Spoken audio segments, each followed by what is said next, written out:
All right, hopefully we should be back live for everybody. Sorry about the technical difficulties. But yeah, we are about halfway through Champion Select, trying to fill you guys in. Team 200 Years did not first pick the Ashe, so Ashe will still be in the hands of Monki Flip for game number 3. 67 Bloom gonna be on Graves, so a little bit of a switch up as they did ban Nidalee away. But just taking a quick look at that jungle matchup, Gen Sniper on the Hecarim, not one of his most played champions in the tournament, but has shown time and time again he's able to pop off on pretty much any champion. So definitely interesting matchup once again in the jungle. And we're going to have Lulu returning as well on 200 Years side. Overall, we're seeing still only... Now, Monki Flip, we're seeing a drastically different team. But on the side of 200 Years, we're seeing only a few changes. The Rakan, though, is significantly different. Yeah, so, I mean, once again, they've got the Lulu, and it's this is where it's a little interesting, because is this a Jhin mid? Is this a bot Jhin? Is this a Lucian top? Who knows? It gets a little weird, because you would have thought that probably it would have been a Lulu support, but now you have Rakan locked in, so I'm not going to lie, I'm a little bit confused. I'm not sure my brain's just not working out properly, but Nilix, do you have any insight here on Team 200 Years Comp? I'm pretty much following the same train you are. I feel like the Rakan and the Lulu are throwing me off. The Jhin and the Lucian are throwing me off in terms of where they're going to be. Now, given what we've seen the last couple games, though, I find it's pretty likely that we're going to see the Lucian in the top lane. And therefore, we would probably see the Jhin in the bottom lane. But mid then becomes a bit of a question mark to me. Would we see a Rakan mid and Lulu mid? I think you have this worked out now. I've kind of caught up in my brain. It's definitely looking like it's going to be a Lulu mid, which is definitely a little weird. But Team 200 Years has been open to these sort of, pulling Lulu to the top lane, pulling Lulu to the mid lane, and it's worked out for them. So it's definitely, that's not what I'm really too hung up on, I feel like, for their comp. I'm sure they'll end up executing it pretty well, if allowed to so by 67 Bloom, who is not on the Nidalee this game. That is definitely the one, probably the most thing that should be highlighted about this draft, I'd say, was that the Nidalee is no longer in play. Yeah, we did see that first ban on Nidalee. Kind of surprised we didn't see Ashe getting taken away, but I guess they felt like without the combination, Ashe wasn't the issue. However, I think I'd be inclined to disagree. While we haven't been spending as much of the game time talking about him, Twist has done a lot of damage to these teams and has been putting out a lot of crucial slows and crucial stuns. That's the part we've been talking about, is landing those crystal arrows. But just standing in the team, locking people in place, putting out the damage that Ashe can do in late game, he's been doing it. Yeah, and also you saw Leona taken off the table by Team 200 Years, but we were talking about this a little bit in, I think it was Game 2 Champ Select, is that, Nautilus isn't, obviously it's not the same champion as Leona, but provides a lot of the same things. So much crowd control in this bot lane support. So, they took the Leona off the table, but they're able to just pick up the Nautilus in replacement. So I think that's probably going to end up working out just fine for them with their strategies that they've been running here. I mean, you can pretty much pull off the same combo, it just takes a little longer. Ashe's arrow lands and the Nautilus immediately triggers depth charge. Sure, you gotta wait for it to get there, but unlike Solar Flare, which if somehow you mistime it and the person's able to flash out, you miss, depth charge is gonna take longer to get there, but it's gonna get there. Yeah, it's gonna get there, and again, we were talking about the differences, the Nidalee not being there. So how does Monki Flip's comp work with this Graves as a replacement? So that's really the question. Here's the thing. I don't think Graves is the replacement. I think Akali is. You know what? Well said. I think you're probably on the nose with it. Akali doesn't have the spear, but Akali is mobile, has high bursting AP damage, can get in and get out and get the target dead that you want. The only loss is that she's not roaming in the jungle, because Graves will be doing that. but Graves still has good damage. Not the kind of burst that Nidalee did, but the damage is there. So I think that we're going to see a bit of a shift in the jungling phase of the game. But once that Akali starts roaming, you're going to be blowing up in the same way, just to a set of scimitars instead of a set of claws. Yeah, while it hasn't quite seemed like it in this series, for anyone who's been watching most of this tournament, we're really kind of waiting to see if Gen Sniper is going to have one of his absolutely crushing performances, because it almost has felt like the whole team of Monki Flip, as well as specifically 67 Bloom on the Nidalee, was able to sort of keep him at bay to the most part throughout these first two games, and not really get that super aggressive snowballing, this absolutely destructive performance that we've seen him put on quite a number of times so far. So really, I feel like the other thing to keep in mind here is, yes, is Monki Flip going to be able to pull off their comp, as they've done so pretty successfully throughout the first two games, but is Gen Sniper going to be able to pop off on his team in sort of, as we've seen him do so far on this Hecarim, and be able to do what he can to bring his team towards a game 4? And that's really going to be the key here, not just for Gen Sniper, but for everyone on the side of 200 years, is this was a series game. Game 1 is game 1. Game 2, game 2. But once you get to game 3 and you've lost both of them, you're on the edge now. You cannot drop another game. This is their chance to start taking the series. And I know people talk about the reverse sweep like this legendary thing, and you don't see it a lot, but darn it, it's possible. But you gotta start it now. You're out of time. This is your last chance. And are they gonna play like it? We're gonna find out. If there was a team that would be able to pull off a reverse sweep against Monki Flip, it's definitely Team 200 Years. As honestly, I had them as the tournament favorites coming into the match today, so definitely not down and out of it yet. Definitely capable of winning 3 games in a row against Monki Flip. But as you're saying, we just have to watch and see what they do. And speaking of favorites, if you were to ask me at this point, not to discount 200 Years skills, not to say that they cannot do it, I am loving what I'm seeing out of Monki Flip today, and they've kind of won me. I think we might be about to see the end of the series from Monki Flip. Yeah, I mean, if this game starts off where 67 Bloom, is making something happen, and it's, able to power farm as well as make some plays happen, and, Gen Sniper isn't quite just steamrolling, I think Monki Flip's probably going to be able to execute this comp again, and, we could be potentially seeing the end-of-season tournament champions. But I'm definitely going to keep a close eye on the jungle matchup, as I've done most of the time in this series. And I think we'll have to on all of the matchups, really, because if Team 200 Years can shut down any portion of this system that Monki Flip has built up, well, then we're going to see a completely different match, because there was no member of Monki Flip that was not contributing to those games. We talk about the jungle a lot. It's been an explosive, interesting, and exciting to watch matchup, but it is not all that's been carrying this game.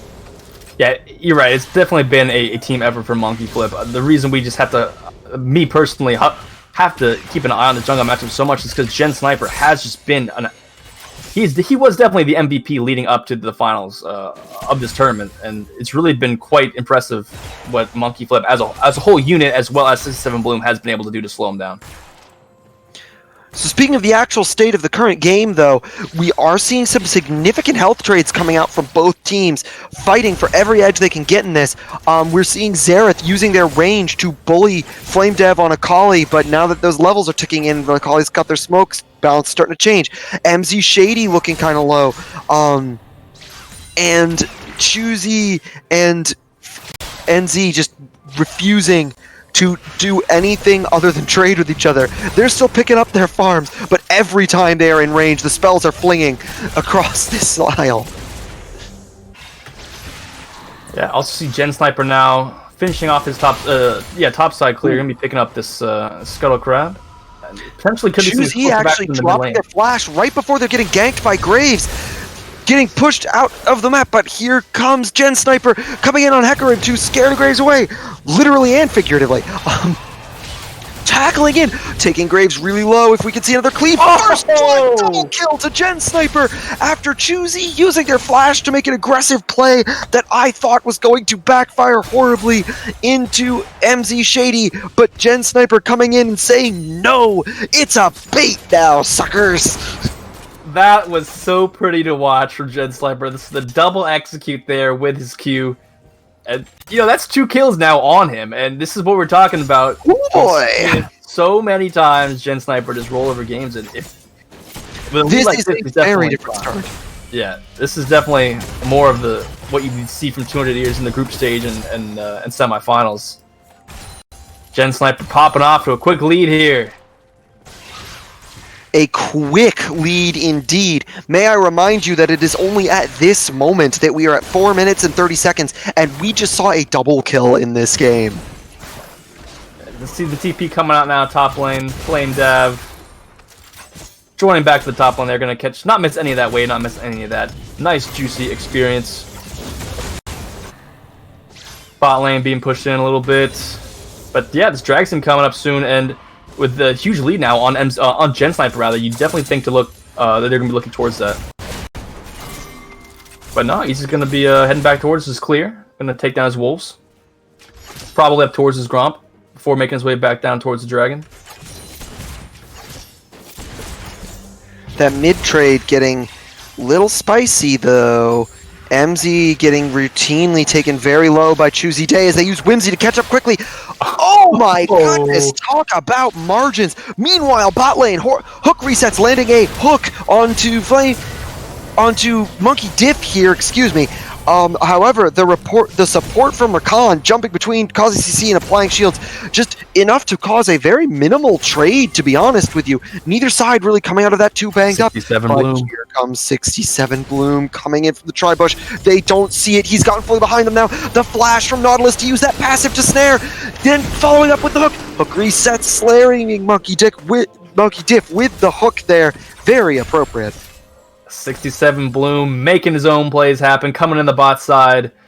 Also, good job by Hook Resets, capitalizing there on the jungle presence, and that's going to be first dragon for Monki Flip. As 67 Bloom is starting to take it down. And that is a massive recovery from that double kill. Double kills are great, but they don't give you map objectives unless you go take them later. This is a single kill, and even a kill going into the support, technically. But it got them a dragon too. Yeah, Gen Sniper opted to play back towards top side, wanting to keep his farm up. Went up for that Gromp, went up for the Wolves. Ends up missing out on the play bot lane, and does lose out on the dragon. So, these decisions kind of do dictate things sometimes, but we'll have to end up seeing what he decides to do. Skirmish breaking out in top lane between Flame Dev and Xerath. As Xerath uses the calling to try to find Flame Dev and completely misses, losing out a lot of their damage potential, but no! Flame Dev has overstepped their bounds, going just into the range of the turret, and that is too much. A fight that should have been theirs is taken up by the turret, cleaning up the final bit of the damage. Meanwhile, in mid lane, just another exchange. This game's definitely gone back and forth. Both teams trading punches here and there. Obviously, Flame Dab going a little bit too far towards that turret with a little bit of a misplay, but a little bit more of aggressive jungle action coming in from Gen Sniper. Maybe overstepping their bounds here. Never mind. Yeah, gonna use the ultimate there to scare 67 Bloom away from him. Gonna end up taking some of his topside jungle here, eyeing the Krugs. But this puts 67 Bloom on the bottom side of the map, so keep an eye on that. That Flame Dev 2 HP though. The Flame Dev very good at that. MC Shady rather. Yeah. Yes. Twice now escaping with very low HP. I'm sure he's pretty thankful for that. Does not have TP though now, so we'll not be able to TP back to lane. We'll end up missing a little bit of this wave, especially as it's not a cannon wave. So a little bit of XP being lost there. Is MC Shady not quite going even in this lane for sure. Chuday being a little bit annoying on Lulu, which tends to happen when Lulu's brought into a solo lane. Lulu putting in a great performance. It's actually been pretty cool to watch a Lulu sit there and trade with a Vladimir. 6-7 Bloom, though, he was pushed to the bottom side of the map now, taking this opportunity to do a little counter jungling of his own. He says, you're going to take my Krugs. I can take your Krugs too, buddy. Oh, there's that depth charge. For a dive, yeah. Oh, depth charge for the dive! Setting up, but getting caught out in a really awkward position. A lot of turret damage coming in. As also in top lane, we're seeing an exchange where Flamedaff barely surviving in his stealth. No, falling to Xerath's ability to fire AoEs into the stealth. So, two different interesting exchanges happening on polar ends of the map. Thank you, directed camera. Yeah, I feel like the big... He said his punches being blown on different by both teams here all over the map, but the big thing to keep in mind is really the advantage that Xerath has gotten in the top lane now. A pretty massive CS advantage, 2 kills on this Lucian, and we were giving him some hard time about, you know, not first picking the Ashe, opting to first pick the Lucian, but so far it's showing that they put the priority in this Lucian pick potentially for a reason over the Ashe. And this is really what they're putting their eggs into this basket at this point, seems like. It's really... Oh, hang on. A hook coming out from Hook's reset. Getting immediately denied by Rakan, at least to an extent. The hook did land, but Rakan significantly softening the blow, turning it into mostly a mild exchange. Doing a great job there, Xerath fanboy, to really just nullify those hard engages from Nautilus. Yeah, also 6-7 Bloom doing a little drive-by in the mid lane. Not going to find too much happening, though, as he will just make his way into the red side jungle of Gen Sniper, picking up his Raptor camp while he's busy topside dealing with Flamedav in the top turret. Yeah, they're really pushing for that final plating, and it looks like they might get it. That turret is extremely low, and... Ooh! Ouch. Randomly... Oh, no! Not randomly! Here comes a 67 Bloom following up on the stun landing on Choosy Day from very far away. However, a little too far out of reach to kill them before the Lulu wall comes down.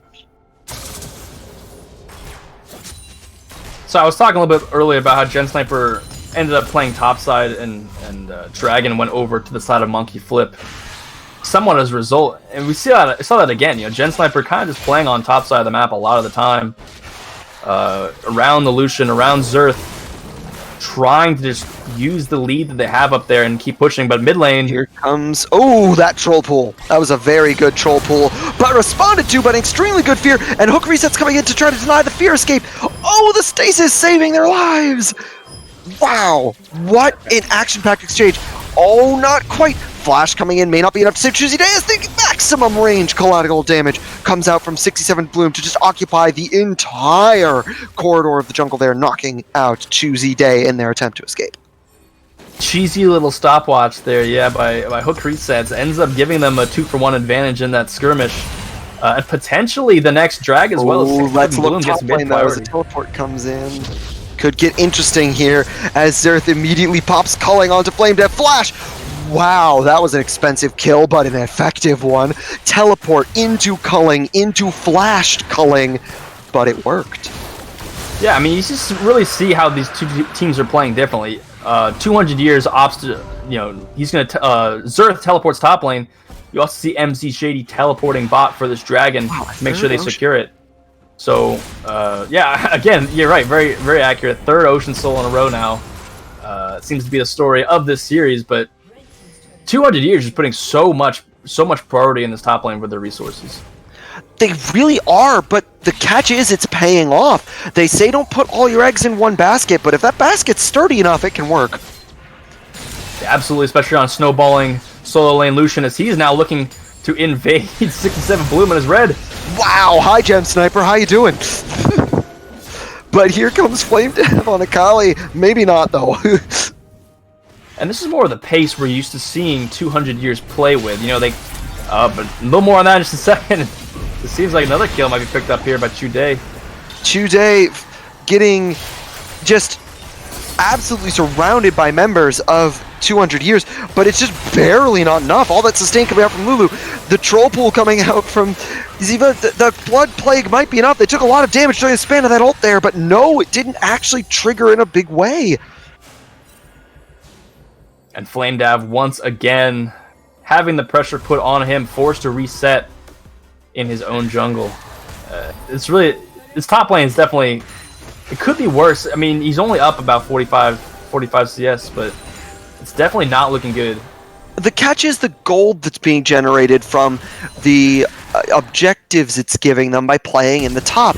We haven't been talking about gold leads very much, and we'll have to wait as Monkey Diff gets caught up by the depth charge. That's going to be the end of his story. But we haven't been talking about goal differences very much in these matches because there haven't really been any. But we're looking at a 3,000 gold lead here for 200 years at 14 minutes. Oh, Xerath fanboy hiding in that special ocean bush. Ooh, it may have saved their lives. Probably just lurking, as you know, Rakan's definitely got the max range hook from hook resets, getting the insane amount of CC that Nautilus is known for. However, with the dash on Lucian, they are able to get out of range before Akali can just go crazy. And that would have been big, as Xerath fanboy. Xerath fanboy relying on Choosy Day to come up and help them, but unfortunately Choosy Day getting caught out by Bloom as they face check. Yeah, and again, really just feels like the bottom half of the map is being won by Monki Flip, and the top half of the map obviously being won by Xerath and Gen Sniper. And it's really gonna come down to I feel like the next Dragon fight is Xerath and Xerath gonna come down and rotate down and be a factor in this fight and use his gold lead, or is he gonna just keep pressuring this top lane? It seems like they've almost kind of pulled him off of pressuring the tier 2 turret, but we do see him coming up to catch the wave at least. And that's the thing, is this really is a story of two lanes, and the thing is that that story will shift drastically in just a few minutes here. Right now, winning bot lane is way more significant. There are two characters there. There's Dragon there. There's just more going on.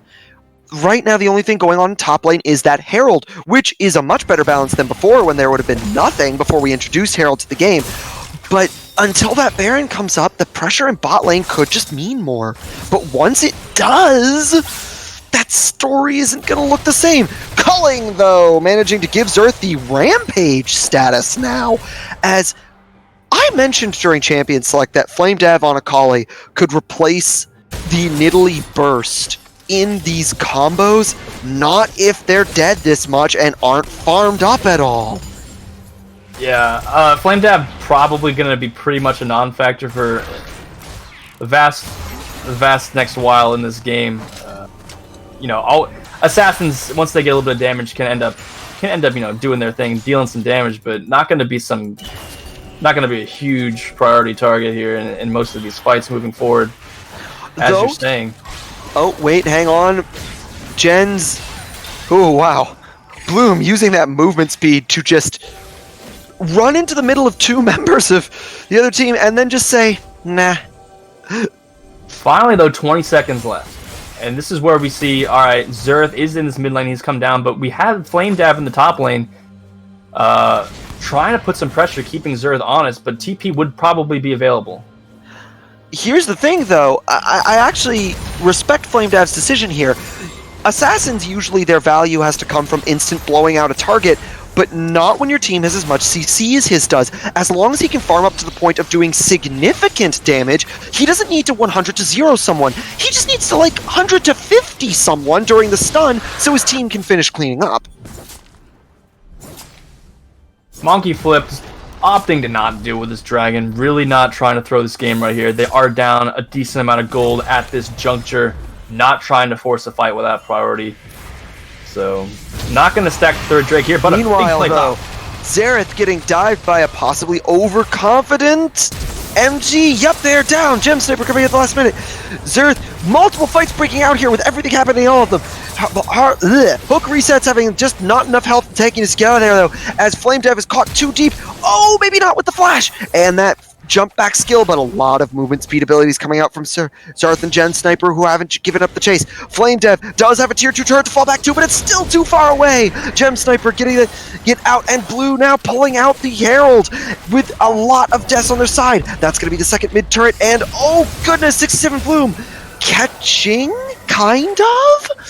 Xerath fanboy, but now caught between two members. Two turrets down, and the inhibitor exposed with the shell on it, though. Still battering. Why are we ignoring this? 200? 200? Oh, what's happening? We're just letting the Herald beat on the inhibitor. Why is this happening? MC Shady. No! It really isn't doing much damage. I'm a little surprised. But here's the thing, it's going to kill it eventually if it does that enough. There we go. Alright, there it is. What? Crisis averted. I'm sorry, I need a second. So, I mean, really, this game has gotten pretty out of hand pretty quickly, it feels like.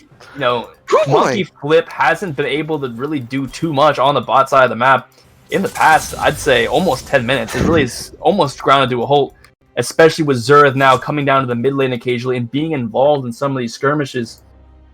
But even when Zerth has gone back top lane, they haven't really found any openings to do things, and that has really been the difference, is that 200 Years has continually been able to make plays happen, both in the mid lane and top lane. And it's really kind of how this has gotten out of hand. And 2 lanes is definitely greater than 1. Yeah, 100%. And it felt like it was slipping out of the hands of Monki Flip when they weren't able to get priority on the dragon. You know, that third dragon, 200 Years, was able to get in there, even though Zerth wasn't necessarily down in the area. They couldn't know that Zerth was heading back towards top lane, but they had to skip that third dragon, and that is just the pressure that Zerth is able to put out now with this massive lead that he has. Is Zerth going to be down at these fights? Because if he is, at this state of the game, it's not going to go well for you. Especially, and that's not even to mention Gen Sniper, who's just been doing his thing. We haven't touched too much on that, but, you know, Gen Sniper, absolutely massive as well. It just makes it so much harder to fight in these skirmishes. It does, and the catch, in a way, is that the vast majority of 200 Years value is in those 2 players. No other player, no one else on 200 Years has a kill to their name, and the assist numbers aren't very high either. And yes, kills aren't the story of everything, and we do see a good amount of farm coming out from Jin at 167, but Zerth's also got 158 farm on top of his 5 kills. If Zerth or Jen are not in a fight, 200 Years is not in that fight. Yeah, and Monki Flip probably needs, it's just saying, they need to look for one of these times where you see Zerth top lane, or you know Gen Sniper's on the top side of the map, and just try to make something happen, especially if you can make it happen close to one of the dragons spawning. You're going to be in a good spot, because you pick up that third Drake, then you're on soul point, and, you know, then it only takes one more play to potentially get you that game winning, and series winning rather, and tournament winning. Yeah, not just finish. Game. This is match point for Monki Flip. We are experiencing, it would seem, a longer than normal technical difficulty from one of the players, as we've been paused for a couple minutes here. Hopefully they will be able to get things restored soon. But that, again, that's kind of been the story of the day on all sides, so it's not like we can blame them. Yeah, definitely been a little bit of one of those tech days where some things are happening, so hopefully we can get it resolved quickly. But, you know, 200 Years definitely came out in this game, their backs were against the wall, they needed the victory.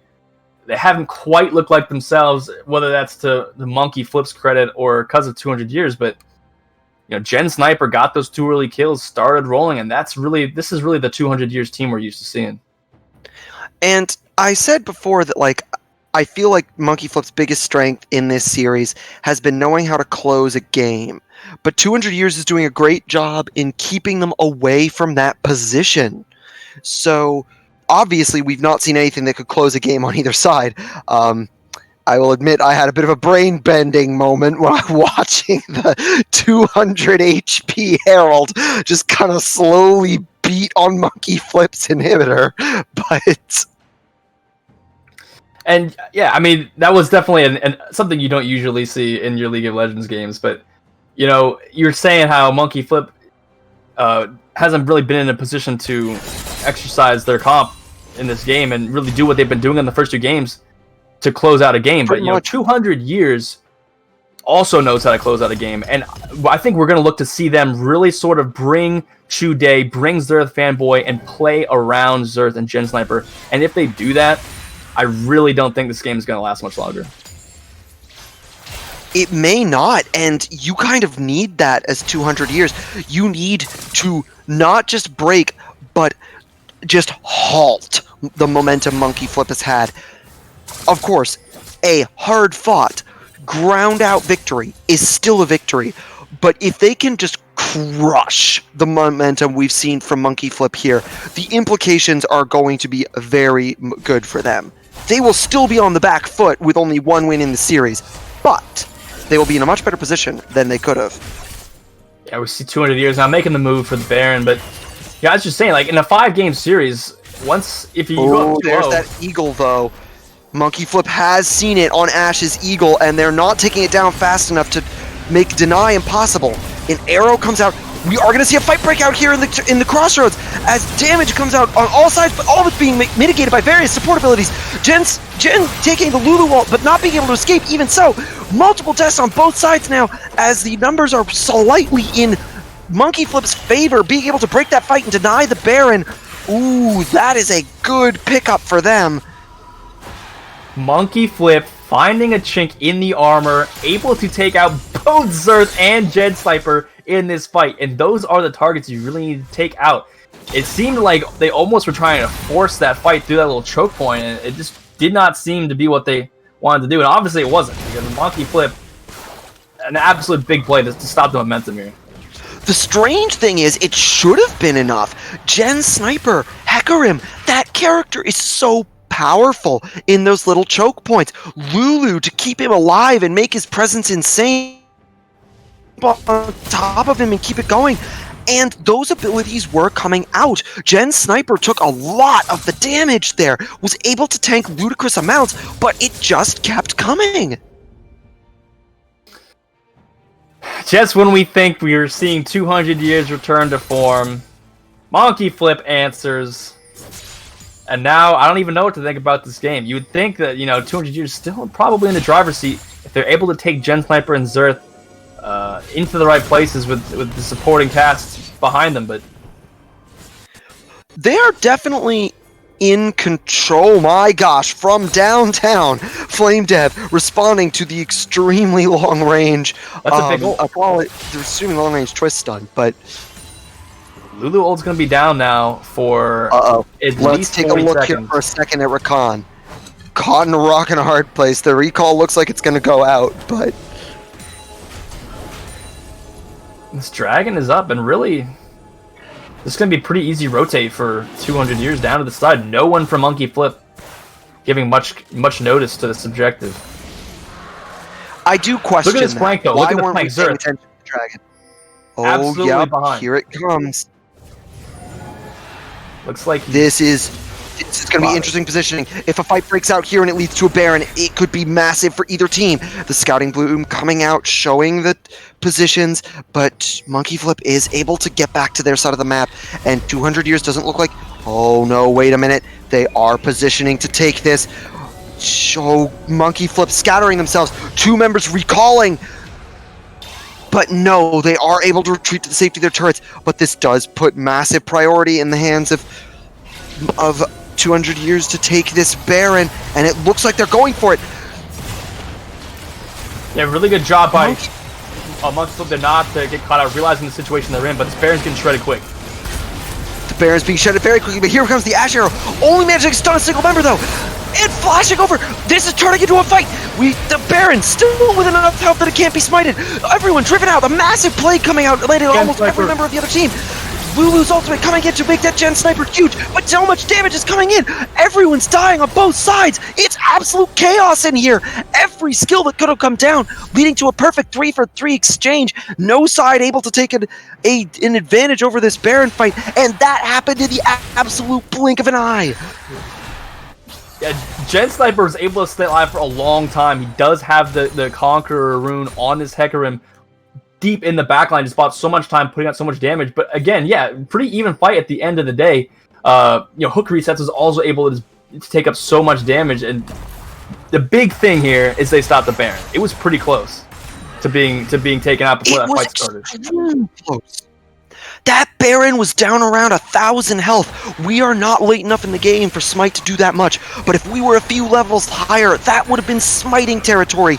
But no, in the absolute nick of time, Monkey Flip is able to stop 200 years with another huge arrow. Twist coming in. The blood plague and the pool coming down to shut down Sereth. That is huge. And that is a major factor. Major factor. He's dead for 32 seconds. This is a huge window for Monkey Flip to regain really priority of anywhere that they want on the map that they want to try to get it. We see Hook Reset's trying to find a fight. Looks like they're going to find it. Maybe not finding the hook, but by being able to put in the pressure, by going in, Gen Sniper's forced to use their ultimate to catch up to Twist. Twist, however, just a little too durable to be taken down that quickly. They taking Gen Sniper extremely low before they fall, but no! Here comes Lulu with every life-saving skill she has, bringing Gen Sniper to almost 75% health. As Easy Shady, though, stayed back at that high health by using all of those blood-stealing skills. 2 kills coming out from 200 years, but now, oh no, why are you so deep? Oh, wait a minute, why am I asking? It's a double kill, that's why. 200 years striking back here, especially shocking that Zerth was not in that fight. And it really just came down to the fact that 200 years said, hey, we can get to this faster. It doesn't matter that Zerth isn't here. We'll be able to arrive quicker. And they were right, they ended up coming out on top of that. They are melting this Baron. It's been long enough for Zerth to come back up. The Baron isn't going to last too much longer. The only members we see in play, Twist's arrow coming in, it does land a nice stun that's going to slow them down, but it's on the support, not giving them much of a window. We do see 67 positioning, trying to get the life steal, but no, they have been denied. Zerth jumping over the wall and killing them. That's going to be Baron for 200 years, and 200 years suddenly very much in a commanding position in this game, saying we are not going to let this sweep happen as Twist comes in to help Hook Resets, but targeting too tanky of a target on Gen Sniper. The fear coming down and locking them out. Jin participating from extreme range with their ultimate to turn this into a massive Tide Swifter. But wait a minute, we do see a member going down. That's a Baron dropped. Can he get the kill picked up? Flame Dab in the Shroud. In the Shroud, but it won't last much longer. Using that giant backflip to get out, and then stasising out of so many skills and using another dash to barely escape. Woo, ninjas. Wow, what a sequence of events, honestly. At the end of the day here, we're sitting 200 years, gets this inhibitor down, they're sitting on a Baron, and Dragon's going to be up in 20 seconds. There's no way, I don't see really a way Monkey Flip's going to be able to get here, and now it's finally sole point probably for 200 years. It is sole point for 200 years, but we do see Monkey Flip attempting to respond, cleaning out those wards and making their way in that direction. No. I don't think they can get in here. Aren't. I thought they were posturing for it, but they aren't going to go for it. It's got no vision. It'd be very hard to walk into this blind. Very high risk, very medium reward scenario. They're going to look to fight this one out over the next Dragon Soul, if it comes to that. Or the next Dragon, rather.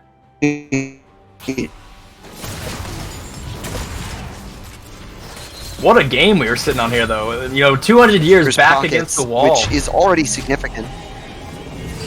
And they're just saying, hey, we're not going to go out in 3.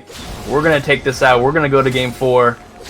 That's Monkey Flip's trying everything they can to finish it out here in game 3, but 200 years. Especially Gen Sniper. He's been so hard to deal with in these team fights. He's been getting on the backline onto Twiz. In the last 2 fights, I'm pretty sure he's just dove the backline and taken out Twiz pretty quickly. So that's something you really need to keep our eyes on in this fight as well. Is Twiz going to be able to stay alive with the DPS? And I need to point out, while Gen Sniper has been successfully doing that, it has not been cheap. It's been taking his ultimate and everything Lulu has to keep him alive. And a few different times, it hasn't been enough. So yes, Gen Sniper is doing a good job at it, but it is not immediately winning the fights. It is not the instant tide-turning advantage that it could be when a Hecarim dives that way. Monkey Flip still has some leverage to work with here. Yeah, 200 years now, walking this Baron-empowered wave up to the top lane. But it looks like they're probably just going to rotate away. You're only going to get like one shot out of that tit cannon. Both Baron and Dragon 3 minutes away. Looks like they're trying to take control, keep control rather. They definitely have control over this jungle, but set up some sort of trap. Try to hope that a member from Monkey Flip will walk into it. And it looks like Flame Dav might have, as they get interaction caught by that charge. Not enough to kill them, though.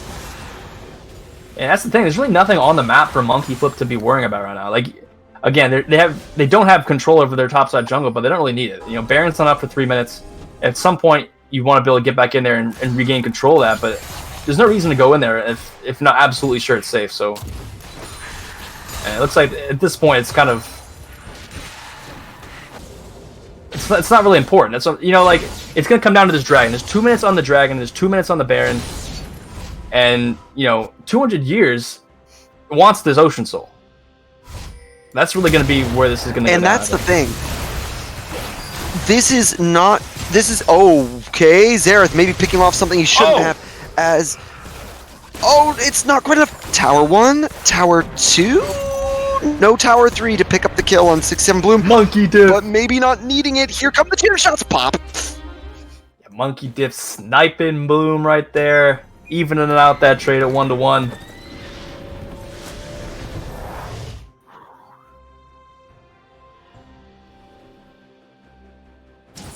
What a game 3 we have here on our hands for the EOS Tournament Finals.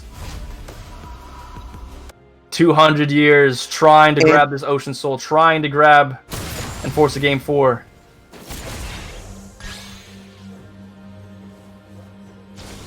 Will they be able to do it? 1 minute and 30 seconds on the timer.